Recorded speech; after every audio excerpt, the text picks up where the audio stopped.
का समय खत्म हो चुका है और अब हम शुरुआत करेंगे। तो सर्वप्रथम मैं हमारे देश के सभी नवयुवक साथी, माताएं, बहनें, हमारे सभी गुरुजन, बड़े भाई और हमारे जितने भी पूर्वज हैं, बुजुर्ग हैं, उन सभी को पूर्व में ही होली की हार्दिक शुभकामनाएं एवं बधाई। हम आशा करते हैं कि इस होलिका दहन में आपकी सभी परेशानियों का भी दहन हो जाएगा और खुशियों के रंगों से आपका जीवन भर जाएगा और आपकी सभी समस्याएं समाप्त हो जाएंगी। इसके बाद हम चर्चा करते हैं। दोस्तों, जैसा कि आप जानते हैं कि मैंने 2 दिन पहले एक पोस्ट डाला था, 2 से 3 दिन पहले, कि अब शुरू हुआ डायरेक्ट सेलिंग स्वच्छ भारत मिशन। तो डायरेक्ट सेलिंग इंडस्ट्री को मैंने इसलिए ज्वाइन किया था कि मैं एक चीज कहना चाहूंगा, इंडस्ट्री बहुत अच्छी है, उसके बावजूद कुछ ऐसे अराजक तत्व हैं जिनके चलते इंडस्ट्री बदनाम सी हो रही है। लोगों को भ्रमित किया जा रहा है, लोगों को गुमराह किया जा रहा है।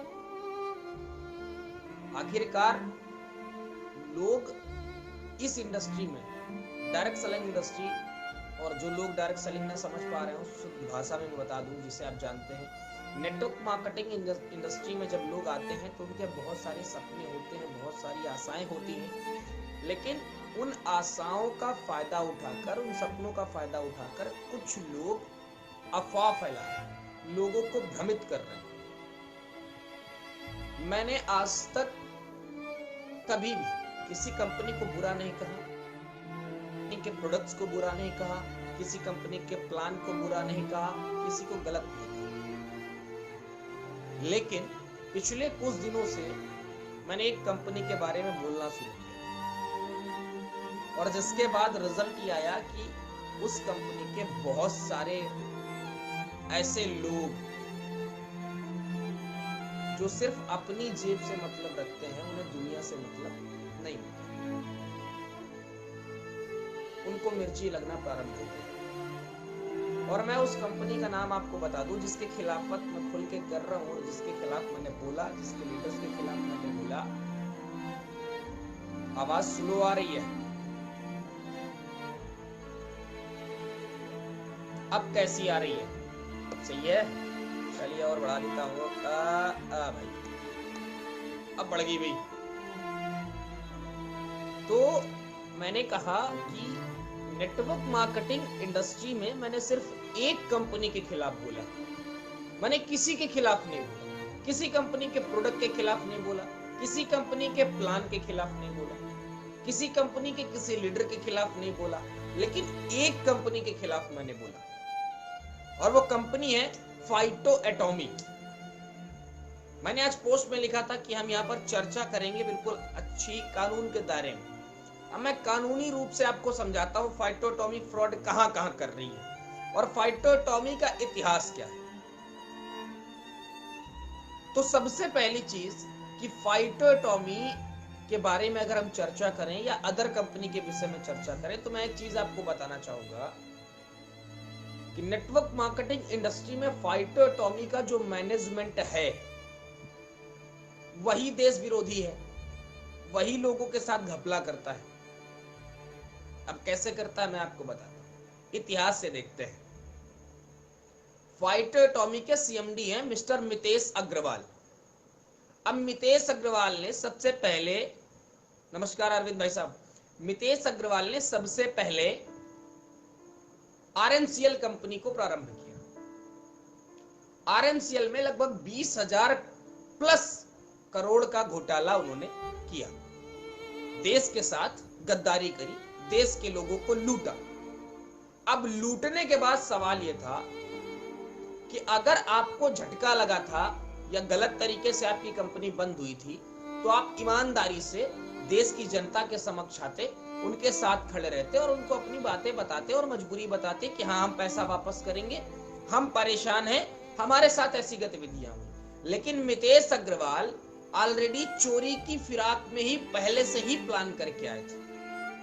इसके चलते ही मितेश अग्रवाल ने 20,000 प्लस करोड़ का घोटाला किया और घोटाले की जनता के सामने नहीं आया, बल्कि वो व्यक्ति भागने की फिराक में लग गया और उस वक्त को रोड पे जनता ने दौड़ा के पकड़ा और उसके बाद प्रशासन के हवाले किया। फिर उसके पास पैसा तो लूटा था ही, अब जो उसने पैसा लूट के रखा था उसको बांट करके अपनी जेल से जाने को बचने लगा। उसके बाद, और मैं आपको एक चीज बता दूं, ये मितेश अग्रवाल अकेला नहीं था, इसके साथ एक और आदमी है, इसकी सगी मौसी का लड़का, जिसने सेम डे जिस दिन आरएमसीएल बंद हुई उसी दिन फ्यूचर मेकर भी बंद की उसने भी देश को लूटा। तो ये पूरा खानदान मिल के आया। उसके बाद क्या हुआ, ये एक नया प्लान लेके आए कुछ दिन बाद, उसमें भी इन्होंने लोगों को लूटा। अब लूटने के बाद क्या हुआ, जब आरएमसीएल बंद हुई तो कुछ लोग ऐसे थे जिन्हें डायरेक्ट सेलिंग इंडस्ट्री से प्यार था, देश से प्यार था, देशवासियों से प्यार था, तो उन्होंने क्या किया, उन्होंने इसकी खिलाफत कर दी। अब धरने होने लगे और वहां पर धरने में एक व्यक्ति का जन्म और हुआ। उस धरने में एक व्यक्ति का जन्म जयपुर से और होता है, वो पहले आरएमसीएल में प्रॉब्लम में था और मैं बाय नेम कह रहा हूं, साबित प्रमाण है हमारे पास। मैं विदाउट एविडेंस किसी के बारे में बोलता नहीं, एविडेंस के साथ बोलता हूं। और वो व्यक्ति निकला, उस व्यक्ति के बारे में आपको बता दूं, वो व्यक्ति कोई और नहीं था, वो व्यक्ति करंट में फाइटो एटॉमी का नेशनल प्रमोटर अपने आप को कहने वाला सचिन बजाज था। अब सचिन बजाज वहां से जन्म लेता है। जयपुर में आरएमसीएल के खिलाफ जब धरना हो रहा था, वहां पर सचिन बजाज का जन्म होता है। सचिन बजाज दिखता है और बड़े लीडर्स से वो निवेदन करता है कि उसके पैसे फंसे हैं, उसके पैसे निकलवा दिए जाए। उसके बाद क्या होता है, सचिन बजाज एक नया पोर्टल बनाता है हेल्पिंग इंडिया करके, और वो एक हेल्पिंग प्लान चलाना प्रारंभ करता है। वो भी घपला करता है, उसने भी देश को लूटा, उसने भी लोगों के साथ घपला किया और लूट मार मचाई। करनाल से ये चला रहा था। फिर क्या हुआ, अब इन सभी चोरों के ऊपर प्रशासन का शिकंजा तो कस रहा था, पैसे से बचे थे, लेकिन पब्लिक के प्रेशर की वजह से प्रशासन इनके ऊपर चढ़ रहा था। अब ये जितने चोर थे, जितने, अगर हम देसी भाषा में कहें तो जितने भी लैमार थे, जितने भी लोगों का पैसा लूटने वाले थे, इन सब ने एक नया तरीका अपनाया। और इन सब ने नया तरीका जब अपनाया तो इन्होंने क्या किया, इन्होंने दो कंपनियों के नाम चोरी किए, क्योंकि अगर सेम नेम रखते तो फंस जाते, इनके लिए दिक्कत हो जाती। तो इन्होंने दो कंपनियों के सारे चोर एक साथ इकट्ठा होकर इन्होंने दो कंपनियों के नाम चोरी किए, एक तो फाइटो और दूसरा एटॉमी। इन दोनों का नाम इन्होंने कन्वर्ट किया और बनाया फाइटो एटॉमी। अब इनको पता था चोरों को कि भारतीय संविधान के अनुसार हम तो ऑलरेडी करप्ट हैं, हम तो लूट कर भगे हुए आदमी हैं, तो हम अगर करेंगे तो हम पकड़े जाएंगे। तो इन्होंने किया क्या, ऑन पेपर इन्होंने किसी और को मालिक बना दिया और इन्होंने स्टार्ट कर दिया फाइटो एटॉमी। अब एक कहानी नई बन गई, फाइटो एटॉमी को ये प्रमोट कैसे करें। तो इन्होंने ये देखा कि मार्केट में यूनिक प्लान कौन सा है। अब जब ये मार्केट में यूनिक प्लान ढूंढने निकले तो इनकी नजर में एक चीज पड़ी कि करंट में तो ओके लाइफ केयर ऐसा ऐसा कर रही है, ट्रेंड कंपनी थी, ट्रेंडिंग चल रही थी, अभी भी चल रही है। तो इन्होंने उसको कॉपी किया, प्लान कॉपी किया, लेकिन दिमाग कहां लगाया, देखो इन्होंने झूठ बोलना चालू किया, जो भारतीय संविधान के अनुसार बिल्कुल कानून अपराध है।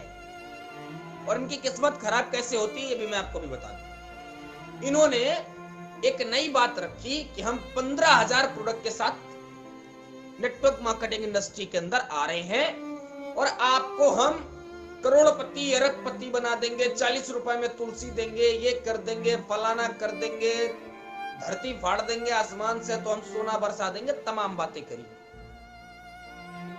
अब ये वहां भी पकड़ गए।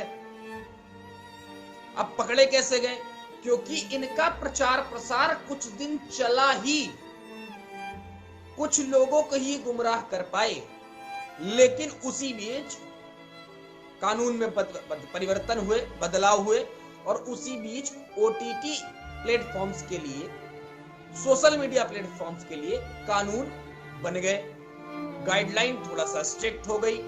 अब अफवाह फैलाना कानूनन अपराध है, कोई फेक पोस्ट करना कानूनन अपराध है। अब जब ये बना तो इनके लीडर्स जो 15,000 प्रोडक्ट की बात करते हैं, बड़ी बड़ी बातें, बड़े बड़े पोस्ट, बड़ी बड़ी बातें, बड़े बड़े पोस्ट करते हैं। हमने कई दिन तक देखा, कई बार प्यार से समझाने का प्रयास किया कि ये झूठ ना बोलो, 40 रुपए की तुलसी नहीं बेचते हो, ये तुम्हारा झूठ है। तुम्हारे यहाँ 140 रुपए की 20 ml तुलसी का डीपी है और वो आपको मानना पड़ेगा। इन्होंने कहा नहीं साहब, हम तो 40,000 बेचते हैं। अब 40 रुपए में कैसे बेच सकते? और फिर इनके साथ एक और घटना घटी। प्रोडक्ट पे तो हम चले ही जाएंगे। फिर एक घटना इनके साथ और ये घटी कि इन्होंने दूसरे के ऊपर एलिगेशन लगाना चालू कर दिया, क्योंकि चोरी पकड़ी जा रही थी, लोग कमेंट कर रहे थे, लोग अपना पैसा मांग रहे थे। तो चोरों के सामने एक चीज सामने आई, इनके दिमाग में आया कि अगर मैं किसी को बदनाम कर दूं, हम किसी को ट्रोल करें, तो लोगों का दिमाग कहीं ना कहीं हमारी तरफ से शायद हट जाएगा।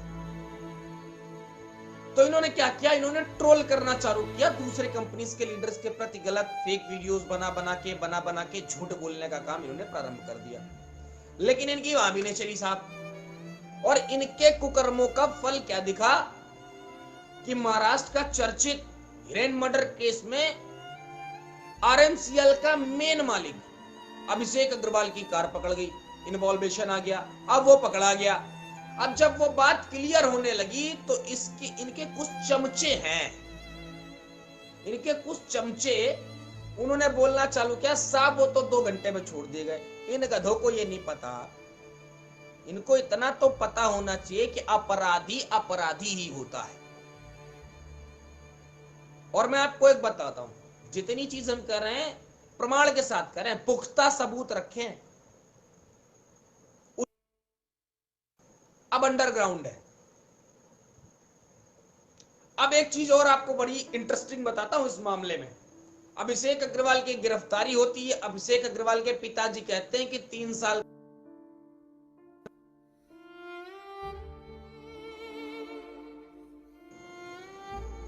इंटरेस्टिंग बात यह है कि इधर अभिषेक अग्रवाल की गिरफ्तारी होती है महाराष्ट्र एटीएस के द्वारा, और उसी समय अभिषेक अग्रवाल के पिताजी का बयान आता है कि 3 वर्ष पूर्व मुझे ये कार मेरे एक मित्र ने गिफ्ट की थी। अब मुझे एक बात बताओ, एक लॉजिक है, मैं लॉजिक की बिल्कुल फैक्ट बात करता हूं। अगर आप लोगों को सही लगे तो वीडियो को शेयर भी करना और लाइक करके मुझे कमेंट करके बताना भी कि ये बात सच है या नहीं।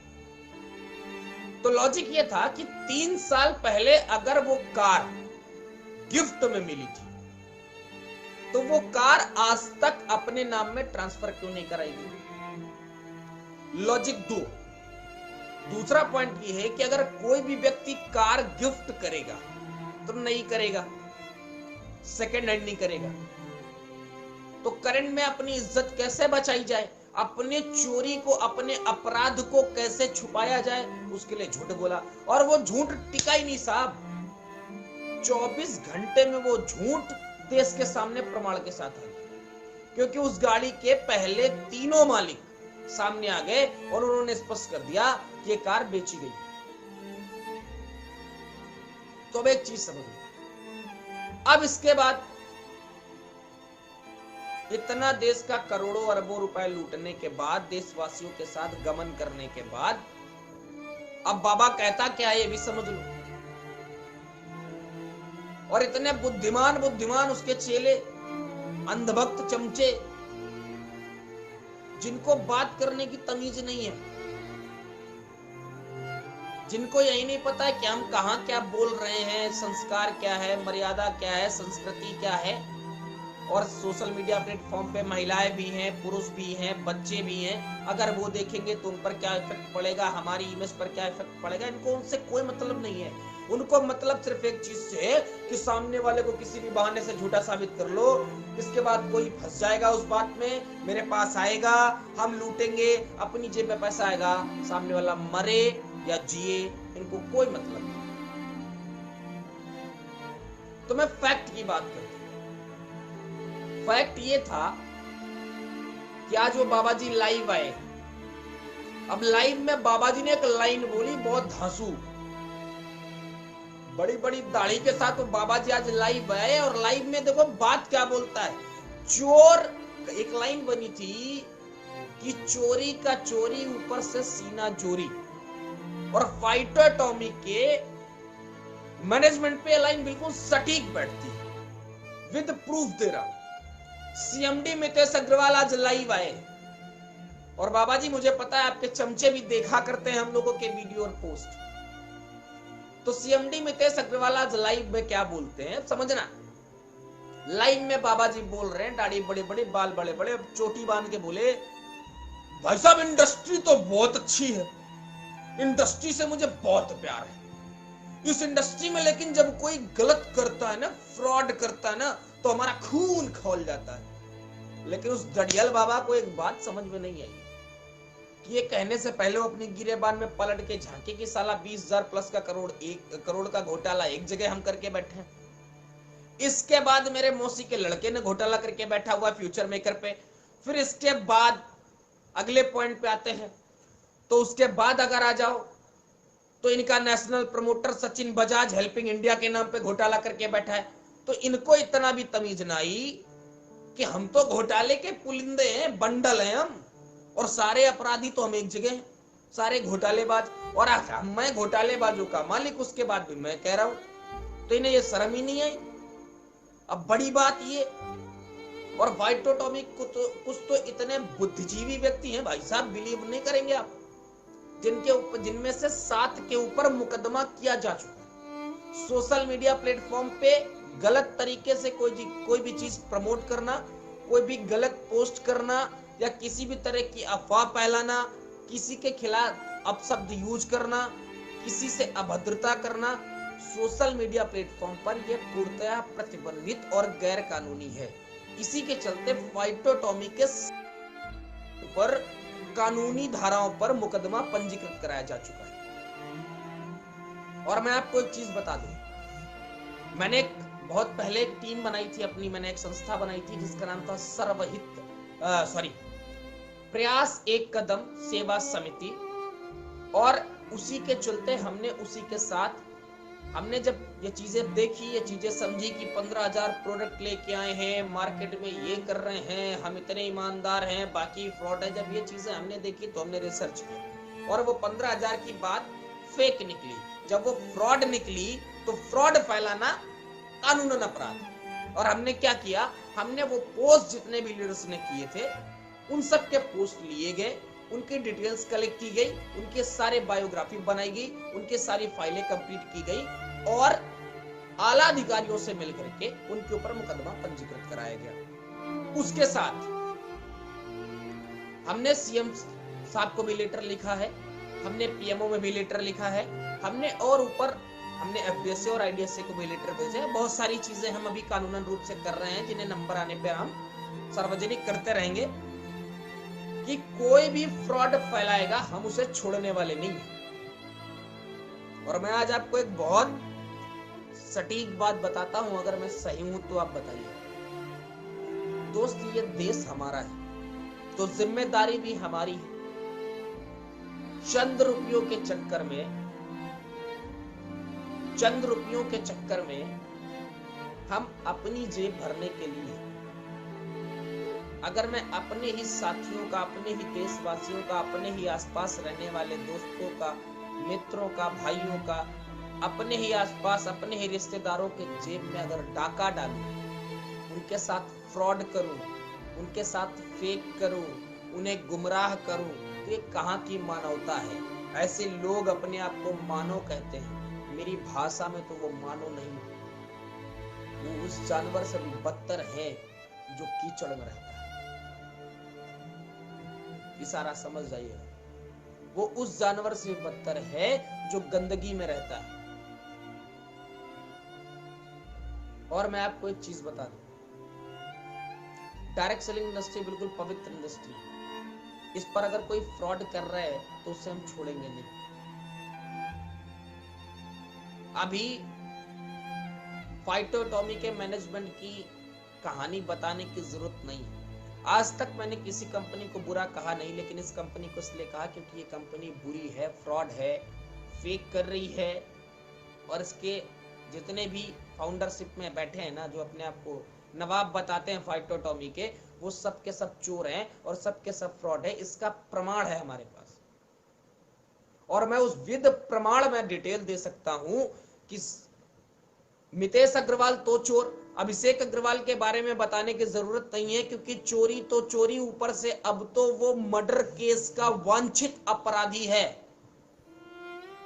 और एक बड़ी बात मैं आपको बता दूं, ये जो बाबा जी अपने आप को कहते हैं ना कि हमें जलन होती है, मैं आपको एक बात बता दूं, ये बाबा जी इस बात को क्यों नहीं समझ पाते, इस भेजे में घुसा पाता है ये बाबा जी, कि सचिन वाजे का घर भी बॉम्बे में थाने में, फाइटोटॉमी की ऑफिस भी थाने में। अब सचिन वाजे महाराष्ट्र में था, घटना महाराष्ट्र में होती है, लेकिन दमन से वो कार महाराष्ट्र उस क्राइम स्पॉट पे पहुंचती है, क्राइम स्पॉट से वो कार वापस दमन पहुंचती है। और मितेश अग्रवाल के भाई अभिषेक अग्रवाल कहते हैं कि मुझे पता नहीं, वो मेरा मित्र था, मैंने मित्रवत गाड़ी दी थी। ये कहां का ईमानदारी बता रहे हो साहब? जनता ने क्या आंखें बंद करके बैठी है जनता? क्या हमें कानून नहीं पता है? हमें संविधान नहीं पता है? हमें सब पता है। आपकी चोरी प्रमाण के साथ खुल रही है, देश को लूट रहे हैं ये लोग, और ऐसे 420 को हम छोड़ेंगे नहीं। अभी तो मुकदमा 7 पे हुआ है, 1721 लोगों की लिस्ट फाइटोटॉमी के बंदों की रखी गई, जो सोशल मीडिया पे 15,000 प्रोडक्ट होने का दावा करते हैं, और ये टोटली फ्रॉड है, और इनके खिलाफ मुकदमा पंजीकृत कराया जाएगा। छोड़ा नहीं जाएगा इनको, किसी भी कंडीशन में इन्हें नहीं छोड़ा जा सकता, क्योंकि देशद्रोही, देश को लूटने वाले, बेईमानी करने वाले, 420 करने वाले, अफवाह फैलाने वाले, झूठ फैलाने वाले लोगों को हम छोड़ेंगे नहीं।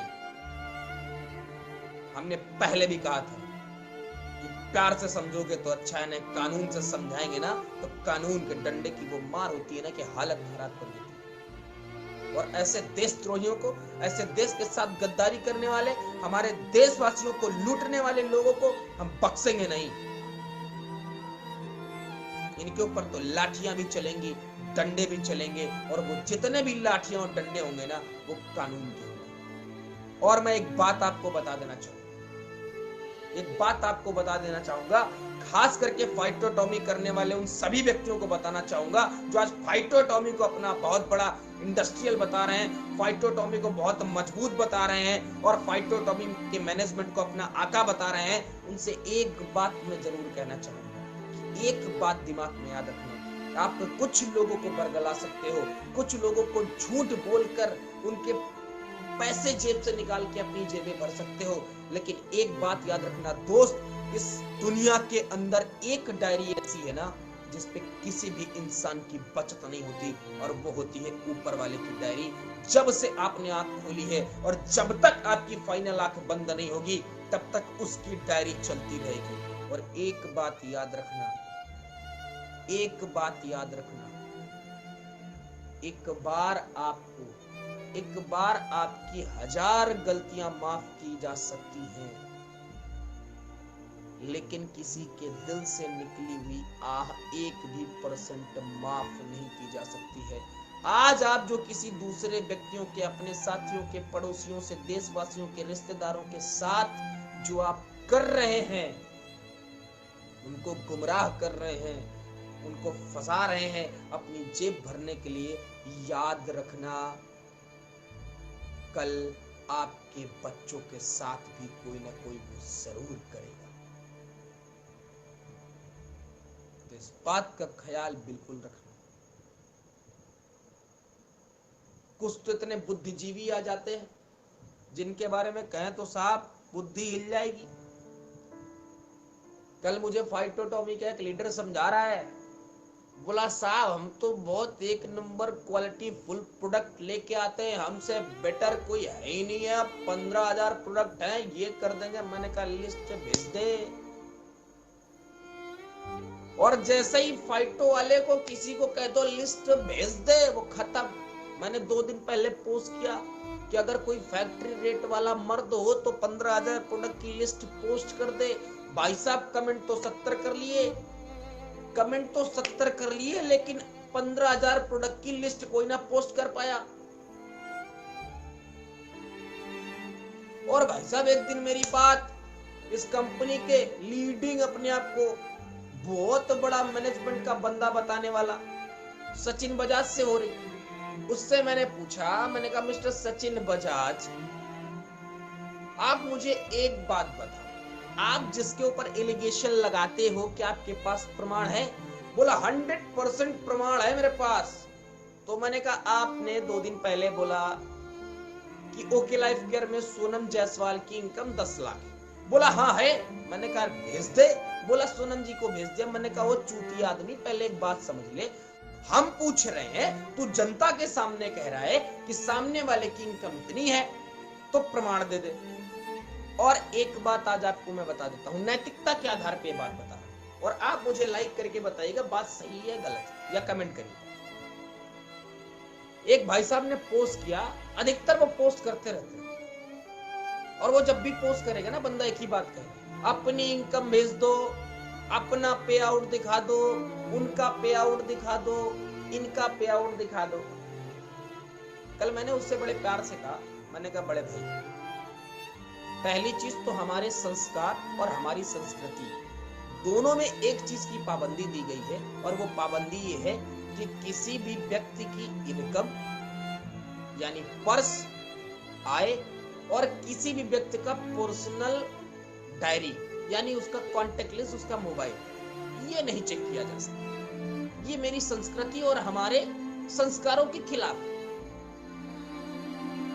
और जब मैंने उससे ये कहा कि हमारी संस्कृति और संस्कारों में किसी की इनकम, किसी की पर्स यानी इनकम, और साथ साथ किसी का पर्सनल कांटेक्ट मतलब उसका मोबाइल कांटेक्ट डेटा देखना गलत बात होती है, ये हमारी संस्कृति और संस्कारों के खिलाफ है।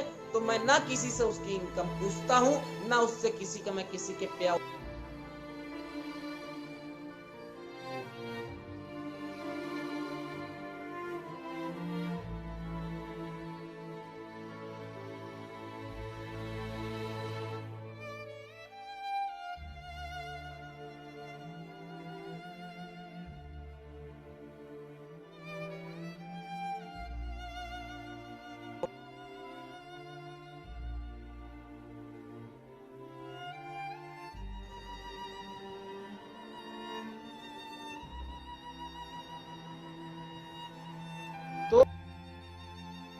तो कहा, मैं क्षमा चाहूंगा कि नेटवर्क इंटरप्ट हुआ था, और अभी ये गुड न्यूज आई है, इस नेटवर्क इंटरप्शन के बीच बीच में आपके लिए गुड न्यूज भी आ गई है, वो भी मैं आपके साथ शेयर करता हूँ। तो मैंने उससे कहा भाई साहब, ना हम किसी से मांगते हैं और ना हम किसी को दिखाते हैं, आपको इतनी परेशानी क्यों होती? बोला भाई साहब मेरा नेचर है, मैं मांग रहा हूं, औकात है तो दिखाओ। तो मैंने उससे पूछा, मैंने कहा भाई साहब औकात जानते हो किसको कहते हैं? अरे बोला अच्छे से जानता हूं मैं। तो मैंने उसको बहुत प्यार से कहा, मैंने कहा भाई साहब, एक भारतीय होने के नाते मैं आज आपको एक अच्छी सलाह देता हूं, समझ में आए तो रख लेना, ना समझ में आए तो मत रखना, कहीं ना कहीं तुम्हें समझ में आ जाएगा। बोला क्या? मैंने कहा भाई साहब औकात तो आप एक कुत्ते से भी ना पूछना, नहीं दौड़ा के काटेगा, जिंदगी में इतने काटेगा ना 14 इंजेक्शन लगेंगे, एक रेबीज के इंजेक्शन से काम नहीं चलेगा, 14 लगते, इसलिए औकात तो किसी से ना पूछना। अब वो भाई साहब भड़क गया। तो मैं आपको एक चीज कहना चाहूंगा कि एक बात समझिए, बहुत सारे लोग हैं जो बातें करते हैं कई तरीके की, तो फाइटोटॉमी में टोटली फ्रॉड ये कुछ है ही नहीं। वो किस यूएसपी पे बात करेगा भाई? 420 तो खुलेआम तौर पे है। पहले पॉइंट पे आप आ जाओ, मैं बता दूं, प्रोडक्ट प्राइस ओरिजिनल इन्हें बताने नहीं है, इनके पास कितने प्रोडक्ट है वो इन्हें बताने नहीं है। अब इसके बाद आ जाओ, इनकी प्रोडक्ट क्वालिटी की कोई वैल्यू नहीं है। अब तीसरे पे आ जाओ, अब ये कहते हैं कि हमारे यहाँ ज्वाइनिंग करो तो सबसे ज्यादा पैसा, कुछ फायदा नहीं है भाई साहब। अगर चार्ली अल्फा को ले आता है मिलेंगे 750, उसकी इनकम बन रही है 11,500, बीच में खा गए और फिर कहते हैं हमने खाया थोड़ी। मतलब खुलेआम 420 करने का एक धंधा होता है साहब, लिमिट होती है साला। झूठ बोल रहे हो, कितना झूठ बोलोगे? और मैं आपको एक बात बता दूं, वो बाबा जी जो लाइव आते हैं ना, उनसे भी कहना चाहूंगा और उनके चमचों से भी कहना चाहूंगा कि अगर बुद्धि कम का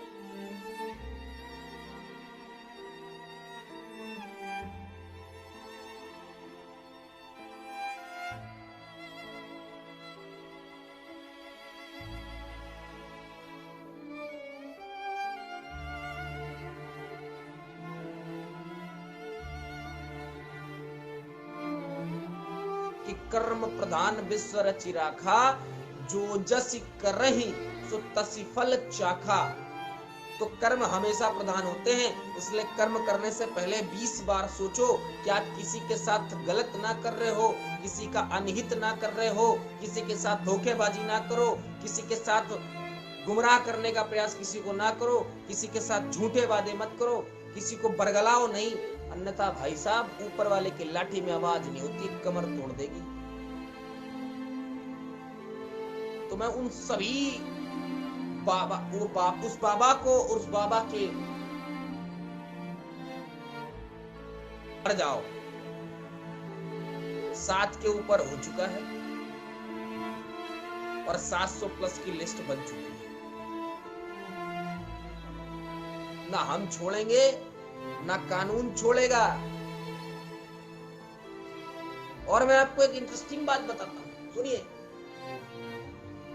जिस दिन मेरी बात सचिन बजाज से हुई, सचिन बजाज से मेरी बात चल रही थी, सचिन बजाज से बात हुई, अब वो फंस गया बंदा, उसके पास जवाब नहीं, उसके हेल्पिंग इंडिया के लिए उससे पूछ लिया मैंने कि वो इनकम कहाँ गई, वो पैसा लोगों को क्यों नहीं लौटाया। भाई साहब बंदे ने फोन काट दिया। इसके बाद अपने किसी यूपी के कोऑर्डिनेटर, यूपी लीडर को फोन दिया, नंबर दिया, बोला उस पर आप कॉल कर लो, और उसने मुझे कॉल किया। दूसरे दिन मॉर्निंग मैंने बात की।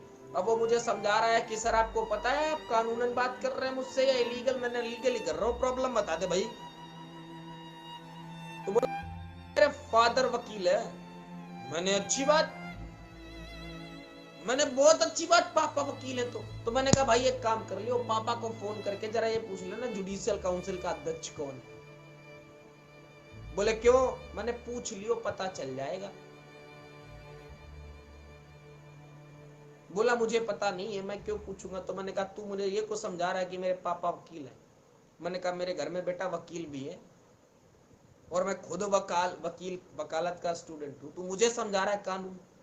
जितनी तेरी उम्र नहीं, उससे कहीं ज्यादा समय से तो मैं कानून के साथ रहता हूं, कानून ही पढ़ता हूं दिन भर, क्योंकि मेरा विभाग ही ऐसा है जहां मुझे दिन भर कानून के दायरे में रह के काम करना होता है और कानून को बचाना होता है। और मुझे वो कानून समझा रहा था। तो आपको एक बात बता दूं, ये फाइटोटॉमी के जितने भी, अब कहना नहीं चाहता साहब, वो शब्द बहुत खराब हो जाते हैं ना। मैं सिर्फ इतना कहूंगा कि फाइटोटॉमी के जितने भी ये झुंड के पुलिंदे वाले हैं ना, इन सबको सिर्फ एक चीज कहना चाहूंगा कि मुझसे कानून की बात उतने में करना जितना तुम झेल लेना। अभी 7 के ऊपर मुकदमा लिखवाया मैंने, 700 प्लस की लिस्ट बाकी है और उनके ऊपर भी लिखवाऊंगा। जितने भी लोग 15,000 प्रोडक्ट होने की बात करते हुए पोस्ट करेंगे, ये सोशल मीडिया प्लेटफॉर्म कानून के अंतर्गत इलीगल है और उन व्यक्तियों के ऊपर मुकदमा कायम होगा। इस बात की पुष्टि आला अधिकारियों को भी दे दी गई है, सीएम को भी लेटर लिख दिया गया है, पीएमओ भी लेटर भेजा गया है और ये होम मिनिस्ट्री में भी लेटर जाएगा। साथ साथ में आईडीएसए और एफडीएसए को भी हमने लेटर लिखा है कि डायरेक्ट सेलिंग इंडस्ट्री में 420 फैलाने वाले, फ्रॉड करने वाले किसी व्यक्ति को हम छोड़ेंगे नहीं, उसके ऊपर कानूनन एक्शन लिया जाएगा। और एक मैं फैक्ट की बात बता रहा हूं आपको, फैक्ट की बात। हमने मांग तो यहां तक की है और अभी मेरा नेटवर्क इंटरप्ट हुआ था तो मैंने कहा था गुड न्यूज है। गुड न्यूज ये थी कि हमारी लीगल पैनल से हमारे पास फोन आया था कि लेटर कंप्लीट हो गया है, कल उसे चेक करना है और भेजना है। तो मैं आपको बता दूं कि हमने एक मांग की है, डायरेक्ट सेलिंग इंडस्ट्री के गाइडलाइन में हमने एक परिवर्तन की मांग की है और वो मांग हमारी ये है कि डायरेक्ट सेलिंग इंडस्ट्री में जो करप्टेड पर्सन है वो किसी भी कंपनी को ना ही रन कर सके और जब तक वो लोगों का पैसा, लोगों के साथ किए गए गुनाह कबूल ना करे और लोगों का पैसा वापस ना करे, ऐसे लोगों के ऊपर सख्त से सख्त कानूनी कार्रवाई होने के साथ साथ सभी व्यक्तियों की तरफ से जितने भी उस व्यक्ति से पीड़ित हुए हैं उन सभी व्यक्तियों की तरफ से उस व्यक्ति के ऊपर मानहानि का मुकदमा भी चलाया जाना चाहिए। और जब उनका पैसा वापस किया जाए तो वो पैसा जितने दिनों बाद वापस किया जाए उस पैसे में सरकारी बैंक के अनुसार ब्याज दर जुड़वा कर वापस करवाना चाहिए। ये हमने कुछ मांगे हैं जो हमने रखी हैं, जो हमने मांगा है सरकार से कि डायरेक्ट सेलिंग गाइडलाइन में इनको बदला जाए, इनको लगाया जाए, इनको लागू किया जाए, जिससे कि डायरेक्ट सेलिंग जैसी सुंदर और स्वच्छ इंडस्ट्री को बचाया जा सके। और ऐसे जेब भरने वाले जो लोग हैं, जो सिर्फ अपनी जेब देखते हैं, देश को गुमराह करने वाले, देश को लूटने वाले, देश के साथ धोखाधड़ी करने वाले लोगों के ऊपर सख्त से सख्त कार्रवाई की जा सके। और जो मिशन है हमारा डायरेक्ट सेलिंग स्वच्छ भारत मिशन, तो वो हमारा कंप्लीट हो सके। और इस मिशन को कंप्लीट करने के लिए अगर मुझे सबसे ज्यादा किसी की जरूरत है तो वो है आप लोगों की, जो मुझे अभी देख रहे हैं या बाद में देखेंगे, या ये वीडियो आपको स्वास्तिक सक्सेस एकेडमी के यूट्यूब चैनल पर भी मिलेगा, वहां भी देखेंगे। तो आपकी जरूरत है, आप इस वीडियो को इतना शेयर करिए, इतना शेयर करिए कि जितना ज्यादा से ज्यादा लोगों तक पहुंच सके उन तक पहुंचे। और मैं उस बाबा को फिर से एक जवाब देना चाहूंगा, लास्ट में बाय नेम बताता हूं, मिस्टर मितेश अग्रवाल, आपसे मैं एक बात कहना चाहूंगा कि आज के लाइव में आप जो बोल रहे थे कि जब कोई इस इंडस्ट्री में फ्रॉड करता है, झूठ करता है, तो आपका खून खौल जाता है, तो गिरेबान झांक के देख लेना, तुम ही नहीं, तुम्हारा भाई नहीं, तुम्हारा खानदान ही नहीं, इवन तुम्हारे रिश्तेदार और तुम्हारी जितने भी टॉप टीम है कंपनी की, वो सब के सब फ्रॉड हैं, सब के सब ने फ्रॉड किया है, सब के सब झूठे हैं। इसलिए अपनी गिरेबान झांको, इसके बाद किसी के ऊपर इलेगेशन लगाना। दूसरे के ऊपर उंगली उठाने से पहले इस बात का ख्याल रखो कि आपके ऊपर कितनी उंगलियां उठ रही। और अब मैं पॉइंट आउट बात पे आता हूं, दूसरे पॉइंट पे आता हूं कि कुछ लोगों ने मुझसे सवाल किया कि सोशल मीडिया पे आके आप बताओ आपको ओके लाइफ केयर ही क्यों पसंद आई। और ये बहुत महत्वपूर्ण सवाल है कि आपको ओके लाइफ केयर क्यों पसंद आई, तो मैं उनका भी जवाब आपको दे देता हूं। सबसे पहली चीज तो ओके लाइफ केयर के जितने भी प्रोडक्ट्स हैं वो हर उस व्यक्ति के बराबर है, उस व्यक्ति के वैल्यूएशन में आते हैं कि जो नॉर्मल से नॉर्मल काम करता है वो भी उन्हें परचेज कर सकता है। सेकंड पॉइंट ये है कि ओके लाइफ केयर का मैनेजमेंट बड़ी बड़ी बातें नहीं करता है, काम करता है। अब मैंने कहा बड़ी बड़ी बातें नहीं करता है, काम करता है, तो मैं रीजन बताता हूँ। Okay life care management world में पहला ऐसे मैनेजमेंट है जो प्रोबायोटिक के साथ मल्टीविटामिन लेके आए, वर्ल्ड में पहला, चेक कर लेना। और खास करके बाबा जी के चमचों आप जरूर कर लेना, वर्ल्ड में पहला मैनेजमेंट है जो प्रोबायोटिक के साथ मल्टीविटामिन लेके आई। और आज तक उस कंपनी के मैनेजमेंट में से किसी ने भी ये नहीं कहा कि हम वर्ल्ड में पहले ऐसे मैनेजमेंट है जिन्होंने ऐसा कर। इस वजह से मुझे पसंद आई, क्योंकि उन्हें बड़ी बड़ी बातें करने की शौक नहीं होते, वो काम करते। सेकंड पॉइंट पे आ जाओ। सेकंड पॉइंट ये कि प्रोडक्ट की क्वालिटी इतनी बेहतरीन है, और मैं बता दूं जितने ये कहते हैं रिजल्ट नहीं मिला तो अपना अपना ज्ञान बढ़ाओ, प्रोडक्ट की ट्रेनिंग लो, तो 100% रिजल्ट आएगा, क्योंकि कोई भी ऐसा प्रोडक्ट नहीं है जिसका रिजल्ट ना आए। और अगर ज्ञान ना रहा हो फिर भी प्रॉब्लम हो रही हो तो आप मुझे कांटेक्ट कर सकते हैं, मैं आपको बता दूंगा प्रोडक्ट आप कैसे दीजिए और आपका रिजल्ट सामने होगा। तो सारे प्रोडक्ट क्वालिटी में नंबर 1 है। प्रोडक्ट का रिजल्ट 99.9% है, 0.1% मैं नहीं कहूंगा। और मैं तीसरी बात बता दूं,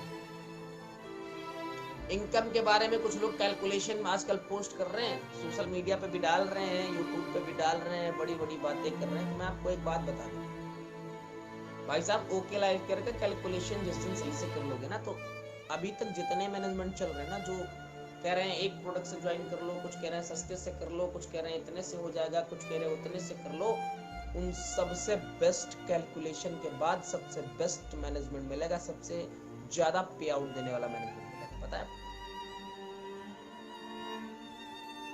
अब अगले पॉइंट पे आ जाओ, मैं शॉर्ट में पॉइंट बता दे रहा हूं,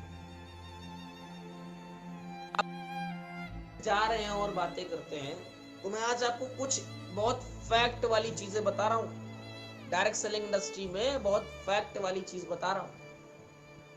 भाई साहब, आज तक मुझे बहुत सारे लीडर्स ने कॉल किया दर मैनेजमेंट से, लेकिन मैंने किसी से ये नहीं कहा कि मेरे साथ आके ज्वाइन करो। क्योंकि मेरे लिए इंडस्ट्री फर्स्ट है, कंपनी नेक्स्ट है। और मैं आपको एक बात बता दूं, जो लोग कंपनी छोड़ के जा रहे हैं उनका मैं कुछ कॉमन फैक्ट बताता हूं। वो कहेंगे क्या, मेरी टीम जा रही थी, मेरी टीम में डाउन में पैसे नहीं आ रहे थे, डाउन की इनकम नहीं हो रही थी, इस वजह से मुझे छोड़ना पड़ा, राइट टाइम पे डिसीजन लेना पड़ गया साहब, ये हो गया वो हो गया, इधर प्रोडक्ट कम थे उधर प्रोडक्ट ज्यादा है, इधर रिजल्ट कम थे उधर रिजल्ट ज्यादा है। मैं आपको एक बात बता दूं, ये है सिर्फ और सिर्फ बहानेबाजी। अब क्यों, मैं जवाब देता हूं। अगर आपके डाउनलाइन में जाके इनकम नहीं हो रही है तो क्यों नहीं हो रही है, आपने आज तक नहीं ध्यान दिया क्या?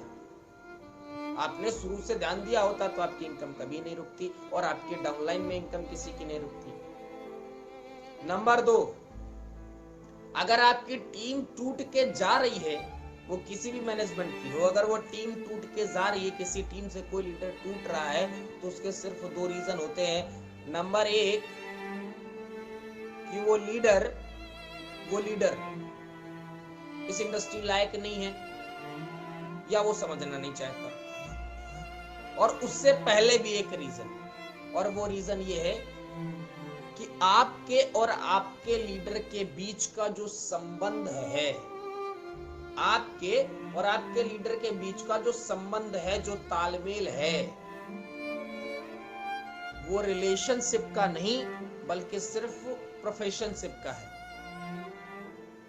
अगर आपका जो संबंध है वो रिलेशनशिप का है और दोनों पक्षों से है, कि आपका भी है, आपके डाउन में जो है उनका भी, अगर ये देखो हमारे एक बड़े मित्र आ गए, इन्होंने लिखा सर ये सब बातें उसके मुंह से अच्छी लगती हैं जिसका कुछ अचीवमेंट हो। अब हमारे राजेश भाई साहब लिख रहे हैं, अभी मेरे बड़े भाई साहब हैं, अब इनसे हम क्या कहें। हाँ, लेकिन इनको धन्यवाद जरूर देंगे, थैंक यू सर। तो रिलेशनशिप कैसे चलेगा कि मान लीजिए आप अपलाइन है और आपका अपनी डाउनलाइन के साथ रिलेशनशिप इतना अच्छा है कि भाईचारे वाला है, भाई बहन वाला है, दोस्ती वाला है, बड़े भाई छोटे भाई का है, और उधर से भी वो रिश्ता उतना ही मजबूत है। तो भाई साहब, अगर 6 महीने भी आप दोनों की एक दूसरे से बात नहीं होगी, तब भी आपकी टीम का वो व्यक्ति और आप भी कंटिन्यूअस काम करोगे, कंटिन्यूअस वर्कआउट करोगे, और कभी भी आपके बीच में कोई तीसरा आके खड़ा नहीं हो सकता, आपका बिजनेस टूट नहीं सकता, आपकी टीम छोड़ के जा नहीं सकती। और इसका सबसे बड़ा प्रमाण मैं आपको देता हूं, इसी लाइव में मौजूद मैं प्रमाण आपको दे रहा हूं, मेरे अप में भी और मेरे डाउन में भी। मेरे अपलाइन में और डाउनलाइन में कहते हैं, लेकिन मैं अपलाइन डाउनलाइन नहीं कहता हूं, मैं हमेशा कहता हूं कि बिजनेस पार्टनर में दोनों में दिए दे रहा हूं। एक तो अभिषेक मिश्रा सर जो मेरे अपलाइन है, हमारा रिश्ता कभी नहीं टूट सकता है। हम बात करें ना करें, बिजनेस दोनों करते हैं, हम मिले ना मिले, बिजनेस दोनों करते हैं। हम दोनों को कभी कोई हिला नहीं सकता। उनके अब में चले जाओ, पुनीत भाई हो गए, उनके अब में चले जाओ, अभय पाठक सर हो गए, उनके अब में चले जाओ, सोनम मैम हो गई, बहुत सारे ऐसे लीडर हैं जिनके नाम मैं बता सकता हूं। और डाउन में अगर आ जाओ, मेरे जस्ट डाउन में आ जाओ, तो मेरे जस्ट डाउन में आपको बता दूं, रमाकांत साहू जी हैं, लाइव में मौजूद है। हम दोनों कभी बात ना करें, महीने महीने पर बात ना करें, लेकिन हम दोनों के बीच में कोई आ नहीं सकता, बिजनेस हम कंटिन्यूअस करते हैं। विमल रस्तोगी जी हैं, मोहित मिश्रा जी हैं, अनुज शर्मा जी हैं, बहुत सारे लीडर हैं, बहुत सारे, नीरज बाबू जी हैं, विपिन अग्निहोत्री जी हैं, अंजलि जी हैं, मतलब जितने भी हमारे साथ टीम लीडर्स हैं भाई साहब, सभी से रिश्ते हमारे हैं, हमारे रिश्ते हैं। हम सिर्फ व्यापार नहीं करते हैं, हम व्यापार नहीं करते हैं, हम रिश्ते करते हैं, हम रिश्ते निभाते हैं, हम साथ मिलकर के काम करते हैं, ईमानदारी से करते हैं। और यही एक कारण है कि आज हमारी टीम भी लगातार ग्रो कर रही है और हम भी लगातार ग्रो कर रहे हैं। हमारी टीम के हर एक शख्स को पैसा आता है, क्योंकि हम झूठे वादे नहीं करते हैं, हम किसी को गुमराह नहीं करते। हम नहीं कहते हैं कि हमारे यहाँ तुलसी 20 रुपया मिल जाएगी, हम साफ कहते हैं भाई साहब 152 की 25 ml है, तो 152 की 25 ml है। हम कहेंगे 25 रुपए का साबुन है, तो फिर 25 रुपए का साबुन है। तो हम झूठ नहीं फैलाते, हम सच के साथ काम करते हैं, हम ईमानदारी से वर्कआउट करते हैं। तो मैं आपसे निवेदन करूंगा कि डायरेक्ट सेलिंग स्वच्छ भारत मिशन को कंप्लीट करने के लिए आप सबकी बहुत जरूरत है। और राजेश भाई साहब, मैं आपको एक बहुत अच्छे से, आपने मुझसे सवाल पूछा है कि ये बातें उसके मुझसे अच्छी लगती हैं जिसका कुछ अचीवमेंट हो, तो मैं आपको एक चीज कहना चाहूंगा, मेरा अचीवमेंट सदैव आपसे ऊपर ही रहेगा। और ये बात आपको मुझे बताने की जरूरत नहीं, आपको पता है। किसी भी विभाग में आप जाओगे, किसी भी सेक्टर में आप जाओगे, अचीवमेंट आपसे ऊपर ही मेरा मिलेगा। आप बड़े भाई हैं, मैं आपका सम्मान करता हूँ, और आप जैसे बड़े भाइयों की जुबान से और आप जैसे जाने माने आपके प्रोफेशन से रिलेटेड अगर मैं बात करूं, तो आप लोगों की जुबान से शब्द शोभा नहीं देते कि आप अचीवमेंट्स की बात करते हैं, और खास करके जब आप जानते हो, क्योंकि मेरी अचीवमेंट्स आप गिन नहीं सकते हैं कि कितनी मेरी अचीवमेंट्स, और आपको अच्छे से पता है। क्योंकि मेरे लिए मेरा सबसे बड़ा जो अचीवमेंट है, जो मेरा सबसे बड़ा अचीवमेंट है, मैं आपको हमेशा कहता हूं कि मेरा सबसे बड़ा अचीवमेंट है कि मैं इस देश में पैदा हूं। और मेरा दूसरा सबसे बड़ा अचीवमेंट है कि जहां आपको सोच करके एंट्री करनी पड़ेगी, जहां आपको जाके परमिशन बैठने की मांगनी पड़ेगी, जहां आपको रिक्वेस्ट करनी पड़ेगी, वहां मैं बिना किसी परमिशन के जाऊंगा। आपसे ज्यादा सम्मान भी मिलता है, आपसे ज्यादा वैल्यू भी मिलती है। तो अचीवमेंट की बात आप मत करिए। और विद प्रूफ मैं सारी चीजें आपके से कर चुका हूं। मैंने आज तक आपने कंपनी के बारे में क्या, कौन सी कंपनी कर रहे हैं, मैंने उसके बारे में कुछ नहीं बोला। मैं सिर्फ गलत लोगों के बारे में बोल रहा हूँ, और जो फ्रॉड है वो फ्रॉड ही कहे जाएंगे। और फाइटोटॉमी पूरा मैनेजमेंट फ्रॉड है, उसके लीडर फ्रॉड है, तो फ्रॉड है ना। मैंने अभी तक आपकी कंपनी के बारे में कुछ बोला नहीं। अगर मैं बोलना स्टार्ट कर दूंगा तो इतने प्रमाण है ना कि आपकी आवाज जो है ना, वो शायद आपको एफबी चलाने में प्रॉब्लम हो। क्योंकि मैं जब तक किसी के बारे में नहीं बोलता हूं, जब तक मेरे पास फुल एविडेंसेस नहीं होते, पूरे पुख्ता प्रमाणों के होने के बाद ही मैं कोई एक्शन लेता हूं। ये बात आपको अच्छे से पता है। मैं बिना प्रमाण के अगर खबर नहीं चलाता हूं तो सोच लीजिए बिना प्रमाण के मैं किसी के खिलाफ बोलूंगा क्यों। तो अचीवमेंट की बात तो राजेश जी आप बिल्कुल मत करिएगा। और फाइटोटॉमी के जो भी दिग्गज हो, सम्मान के साथ डीप में जवाब दे पाए तो दे दे। और आप जितने भी लोग मुझे देख रहे हैं, जिन्होंने देखा है या देखेंगे, उनसे निवेदन है कि वाकई में अगर ईमानदारी से आप मेरा सहयोग करना चाहते हैं, आप इस इंडस्ट्री को स्वच्छ बनाना चाहते हैं, तो इस वीडियो को इतना शेयर करिए कि 24 घंटे के अंदर इसमें कम से कम 5000 प्लस व्यूज हो जाने चाहिए। ये मैं व्यूज पाने के लिए नहीं कर रहा हूं, क्योंकि 5000 व्यूज का मतलब है 5000 लोगों द्वारा ये वीडियो देखा गया, तो 5000 लोगों तक ये सही जानकारी पहुंचेगी जरूर। तो मेरा रिक्वेस्ट है कि इंडस्ट्री को स्वच्छ रखने के लिए और इंडस्ट्री को सही तरीके से रखने के लिए आपका सहयोग बहुत जरूरी है। वीडियो को ज्यादा से ज्यादा शेयर करिए, ज्यादा से ज्यादा लोगों तक पहुंचाइए। लगभग 1 घंटे हम लोग ऑनलाइन रहे, 1 घंटे हमने बात की, और अब ये वीडियो जो लोग नहीं देख पाए हैं, यहाँ तो देखते ही रहेंगे, साथ साथ में स्वास्तिक सक्सेस एकेडमी के यूट्यूब चैनल पर भी अवेलेबल हो जाएगा कल मॉर्निंग तक, और लगातार हम चर्चा करते रहेंगे। तो मैं आज शनिवार का दिन है और मैं इस वीडियो का समापन हमारे पवन सुत हनुमान जी के सिर्फ चंद उनके ऊपर लिखी गई कुछ चंद लाइनों से ही करना चाहूंगा। तो कहा गया है, श्री गुरु चरण सरोज रज निज मन मुकुर सुधारि, बरनउँ रघुबर बिमल जसु जो दायक फल चारु। तो बुद्धिहीन तनु जानिके सुमिरौ पवन कुमार, बल बुद्धि विद्या देहु मोहि हरहु कलेस विकार। सियावर रामचंद्र की जय, पवन सुत हनुमान की जय। सभी मित्रों को जय हिंद, नमस्कार, वंदे मातरम, जय श्री राधे, जय श्री कृष्णा, जय श्री राम, जय हिंद। बने रहें और शेयर करें।